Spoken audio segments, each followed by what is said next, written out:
Good Saturday afternoon and evening to you. Want to give you an update on the severe weather threat.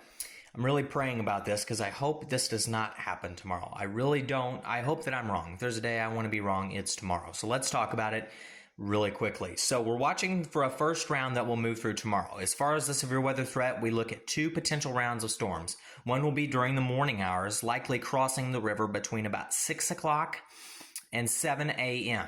Okay, and with these, there's the possibility for some strong winds, some hail in here. The hail will be rather small, but it could be up to severe limits, maybe up to quarters, maybe if we're lucky, half a dollar size. And heavy rainfall will set us up for flooding issues, especially as we head later in the day. Now, the tornado threat will be very low during the morning round of storms, so I do want to note that. Now, if we see stronger wind gusts, we may have some power issues, so make sure you've got those devices charged up overnight, so that way if you do lose power, you've still got a way to stay tuned in if we get under a tornado watch or anything like that, or severe thunderstorm watches for what sets up later. You'll be able to tune in, call your family, stay up to date with them. Then we head towards the evening hours. So by the time everything's done, we're looking at the morning round to push through between 6 a.m. and noon. Then we start to dry out and we destabilize quite a bit. And what this will do is set us up for a warm front that approaches.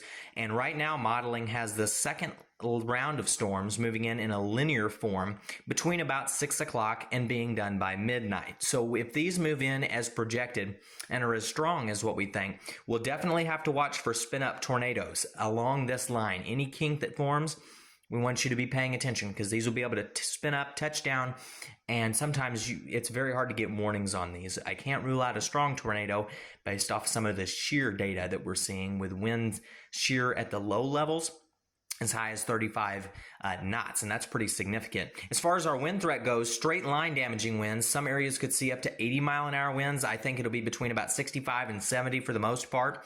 Damaging hail up to ping pong ball size could be an issue. Some areas may only see quarter to half dollar size, but the threat for large hail is also there. And flooding will be a definite concern in flood-prone areas that normally see flooding. So if you have poor drainage areas, maybe you've got culverts that flood, roadways, maybe you live in a town somewhere and you know it floods all the time, be prepared for that and just be aware of it. Fields, definitely. These farmers need prayers right now that they can dry out. So again, we'll be watching for that. Definitely stronger than the morning round, 6 p.m. to midnight based on the current data, and we want you to be paying attention and have a way to receive warnings. It's going to be a very long day for me. We'll be watching everything very closely, and we'll try to keep you up to date. We don't want to scare anybody. I want to take all of the hype out of it that we can and just tell you what we know. Our goal is to keep you safe. That's what we know so far. The current time, though, is 4:45 on this Saturday evening outside the Weather Center. Kay McFerrin, 9 News.